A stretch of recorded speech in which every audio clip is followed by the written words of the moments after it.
This lecture is a brief introduction to Lemert's theory of primary and secondary deviance. Now, Lemert has been very influential. You're going to find aspects of his theory of primary and secondary deviance when we read Victor Rios's work, Punished, at the end of the semester. Lemert argues that labeling is an interactive process. At first, somebody may engage in primary deviance. This means that they committed deviant act, right? But they don't understand their act as being deviant, and nobody responds to them negatively. Right? So they don't see themselves as being deviant. Right? Here's an example. Right? There's this great book that I sometimes teach called Dorm Room Dealers, and this book is about young people in colleges and universities in Southern California. Now, these young people are engaged in drug dealing. Pretty much all of the dealers that were studied were young white men, and most of them were business students. Right? These young guys engage in drug dealing. Right? They're going down, they're buying drugs and coming back and selling them on campus. However, they themselves don't see themselves as drug dealers. They see themselves as business people, and they talk about what they're doing as filling a demand. Right? This is a demand that will be filled if I didn't do it. I'm really a business person. They're not internalizing the label of drug dealer. In fact, they get really pissed off when the authors of the text, Muhammad and Fitzwald, ask them, well, are you drug dealers? They're like, no, we're not drug dealers. We're businessmen. Right? We're filling a demand. They've not been arrested. Right? So the police don't see them as drug dealers. The university community, right, the authorities in the university, don't see them as drug dealers. So they're engaging in primary deviance. Lemert argues that secondary deviance occurs when an individual's act of deviance has been responded to in a negative way. And this young person starts to incorporate that negative response into their conception of themselves, and their idea of who they are starts to change, and they begin to assume a deviant role. So if we think back to the dorm room dealers example from the last slide, right? Let's take a look at, I'm actually going to use an example from Victor Rios's work, Punished. There's a young guy in there called Tyrell.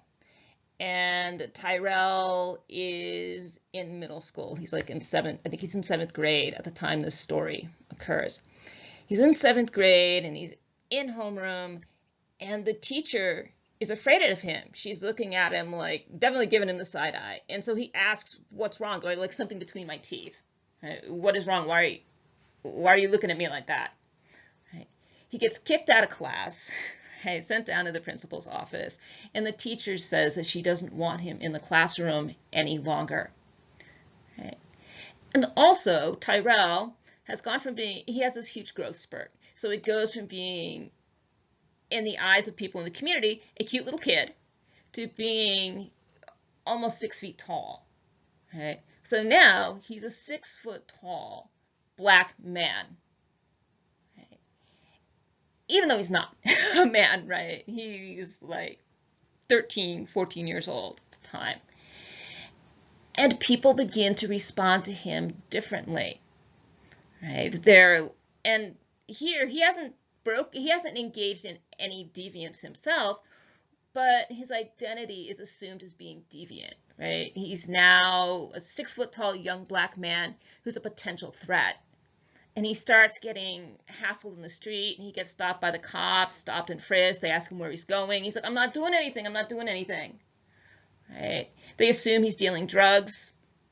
So what happens with Tyrell is that over time, Tyrell gets a bad case of what's called an Alcoholics Anonymous or Narcotics Anonymous, the fuck it's.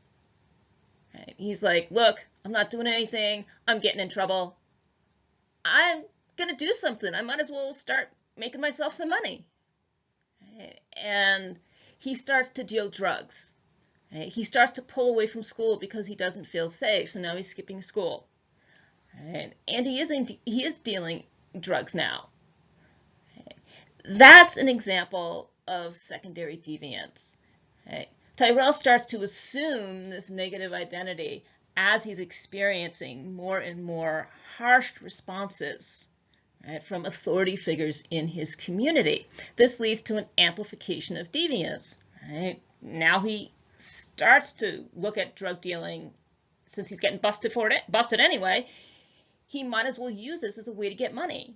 So now he's going out and he's dealing. He starts to become involved more with the gangs in the area. He accepts this deviant identity of drug dealer and basically all around bad kid, right, as part of himself. Right? That's how secondary deviance works. Now, secondary deviance involves power, right? It involves the power of authorities to attach those labels, right? So when we looked at primary deviance and these white kids dealing drugs in colleges and universities in Southern California, right? Nobody responded to them. Right? Nobody thought they were drug dealers, largely because they were white and in college. Right? And they were doing all kinds of stuff. Right? They were dealing out of their dorm rooms. They were dealing out of the houses where they lived. They were speeding with large amounts of drugs in the car. Just stuff that was insane. Right? But nobody attached the negative label to them to lead to this secondary deviance, right? So power is really important here in how people move from primary deviance to secondary deviance. This has just been a brief introduction to Lemert's concepts of primary and secondary deviance.